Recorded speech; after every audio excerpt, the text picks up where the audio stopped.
Samarqand shahridan Novostroyga uy qidirayotgandingizmi? Mana Bulvar 45-maktabning shunday biqinida joylashgan 7 qavatlik binoni birinchi qavatda 101 kvadratlik xonamiz, birinchi qavatda 84 kvadratlik korobka xonamiz hozir chiqqan. Novostroyka rassroshkaga so'ragandingizmi? Aynan siz uchun. Mabodo pulingiz yetmay qolsa agar rassroshkaga ham akam beraman deyaptilar. Kvadrati $1000 dan, korobkani kvadrati $1100 dan, xudo xolasa ichkani ham hozir obzor qilamiz. Operator narxini ham kelsa bo'ladi deyaptilar. 101 kvadratlik xonamiz, narxi esa har bir kvadrati $1100 dan. Kimga agar qiziq bo'lsa, pastda nomer qoldiramiz, srochni aloqaga chiqinglar. Padmayak hozir polniy malyarkasi qilib bo'lingan. Ana endi abo yopishtirish yoki attachento ko'ngildagingizday o'zingiz qilasiz, xudo xolasa. Hozir qolgan xonalarga video yo'q, o'sha uchun men hozir hammasini video qila olmayman.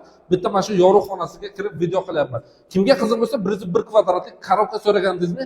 Mana shu video aynan siz uchun. Pastdagi raqamlarga srochni aloqaga chiqing. Ketdik operator.